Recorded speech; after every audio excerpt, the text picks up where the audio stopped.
First Alert Weather, sponsored by MedCenter Health. Throughout the day, the wind has been awfully strong, gusting to near 70 miles an hour, if not over that, in a few cases this afternoon. We still have a high wind warning in effect all the way until 9 o'clock tonight. The second high wind warning we've had in the last 5 days. It's very rare for us to see one, much less two, within the span of 1 week. This windy storm system has taken down many trees and power lines. It has caused some structural damage as well. Still numerous homes without power as of 6 o'clock this evening in and around Bowling Green. Best to stay home tonight and let utility crews do their thing as they try to restore power, and there will be a lot of chainsaws whirring heading into the weekend with a lot of downed trees across our area.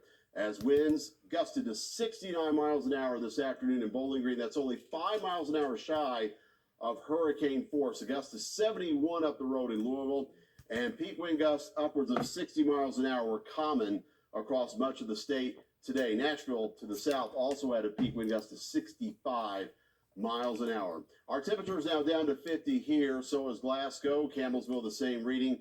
40 showing up now to the north and west. Air more typical of early March is going to settle in here overnight. We'll stick around through Saturday with readings more seasonable heading into the upcoming weekend.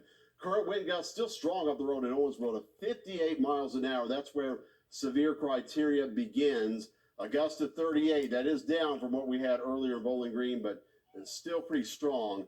Those winds out there right now, gusting to 44 miles an hour up in Campbellsville. AAA Systems Live Weather Cam. There's a view right down Scottsville Road out toward I-65. With fair skies, things are going to gradually calm down as far as that wind is concerned. It's still sustained in here for the west, though, at 29 miles an hour with a temperature at the airport 50 degrees, humidity at 59%. Here is a view of Litchfield with fair skies there. Franklin to the south, also with mostly clear skies now. And, well, this is older imagery from out of Burkesville, but your skies are partly cloudy. We are going to have some clouds rotating around the backside of that low pressure center as it begins to move away from our region. By tomorrow morning, we'll wake up to much calmer conditions, temperatures in the 30s. We'll climb into the upper 50s tomorrow afternoon. Not as warm as it's been, but a much nicer day with more sunshine, a lighter wind. It will be pleasant both weekend days. And then on Sunday, we'll start out with readings in the mid-30s. We will climb into the 60s, and I think well into the 60s Sunday afternoon as the wind flow becomes more southeasterly to conclude the weekend, and that warming trend will continue on into Monday. Temps in the 50s now will fall into the 40s over the next few hours. Still have the high wind warning in effect until 9 o'clock tonight, after which the wind will gradually die down. In fact, it's calm by the time you wake up tomorrow morning. 41 degrees at 7 a.m. We'll bounce back to 58 by tomorrow afternoon. Lots of sunshine. We'll keep that going into Sunday.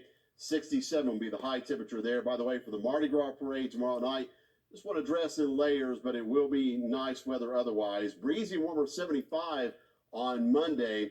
The next 3 days will be dry, and then we'll have shower chances picking back up beginning Tuesday and lasting through next Friday. An unsettled go of it there as temperatures will be stair-stepping down into the lower 60s by Tuesday, mid-50s Wednesday, and lower 50s Thursday. 45 showing up for the high next Friday. Winter not quite over just yet. All signs point toward some colder air moving our way toward the end of next week and possibly sticking around to the week following. Overnight lows will be warming out the 30s this weekend, all the way to 52 by Monday night, and then stair-stepping down to the upper 30s by next Wednesday night as well as Thursday night. You can hear our forecast each day on 105.3 The Point, Nash 103.7, and WOVO 106.3 FM. Gene? Thank you, Shane. Kentucky's Agriculture Commissioner Ryan Quarles was in Bowling Green this morning to speak at the Warren County Ag Awareness Breakfast. Quarles was the morning's keynote speaker, talking to several local farmers and Warren County FFA students about some of the things he wants to do in the next 10 months before leaving office, including helping reduce hunger in Kentucky. He also spoke about how to support your local farmers. For me, this is kind of the last time I'm here. It's getting sentimental. But if you want to thank a farmer, there's no better way to do it than going down to your local farmer's market or going to a local agritourism event like Jackson's Orchard or Cheney's Dairy Barn or other off-farm roadside markets as well. Quarles says serving as the Kentucky Ag Commissioner the past 8 years has been the honor of a lifetime. WBKO also spoke with the student president of the Warren County FFA, who said being a part of the program allowed her to become a better version of herself. We take the skills and knowledge that we've learned within the classroom in our agricultural education classes and apply it through competitions and extracurricular activities. There's so many opportunities, not just to be a farmer, but in the innovation and technology, and there's so many aspects of it. To see these young people come in with FFA and 4-H, it's very encouraging that they want to know and learn about what we do. The breakfast is put on every year to help raise awareness for agriculture in the state. At Ole Miss, he served as a senior analyst for 2 seasons while helping the Rebels make a run to the Sugar Bowl in 2021. Spurlock will inherit a receiving unit at WKU that returns All-Conference USA performer Malachi Corley, who finished the 2022 season with 101 catches for 1,293 yards and 11 touchdowns. Upon taking this position on the Hill, Spurlock said, quote, "I want to thank Coach Helton for this great opportunity with a rich winning tradition. The offenses here have always been top-notch. I'm really excited to learn from these other great coaches and bring my personality and experiences to help add to the foundation that has always been set. I'm ready to get to work with these great young men in this wide receiver room." And that's your look at sports. We'll be right back after the break. Nothing beats free stuff. Well, as you obviously know by now, this is Shane's last day as our chief meteorologist, and he's certainly going out in style. Kelly Dean takes us back down memory lane with Shane. A very soggy Wednesday around the area, but right now as I stick up my hand, not even feeling a sprinkle here on the square. It's one of the toughest decisions I've ever had to make. But the time had come to prioritize some things in my life. My wife Brenda and my daughter Nora have certainly made a lot of sacrifices with my time being pulled away for severe weather events and tornado outbreaks over the years. I'm hearing some loud thunder rumbles outside our studios here on Russellville Road. The kind of connection with viewers that TV provides is one I will miss dearly. Well, sure was a gray, gloomy Tuesday. This community is the best. It truly is incredible.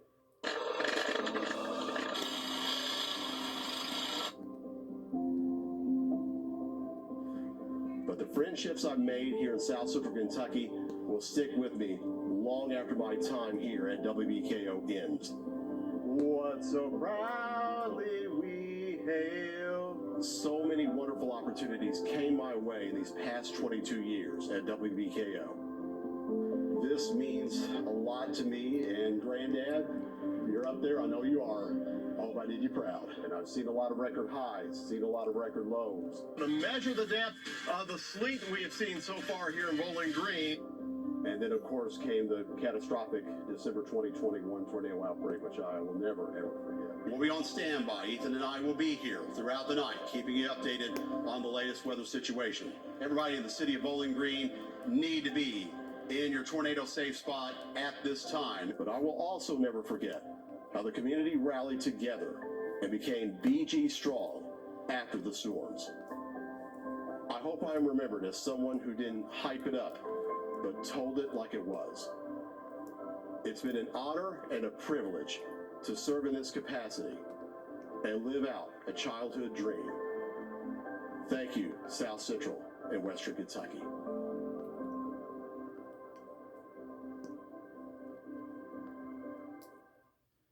We've been trying to get him to cry for like 5 days in a row. Did we do it yet?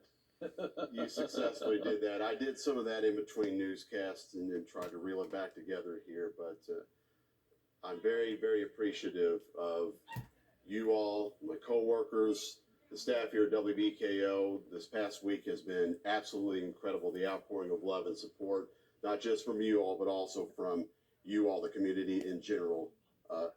Thank you from the bottom of my heart for allowing me in your living rooms over the last 22 years. Thank you. Thank you, Chief. God bless.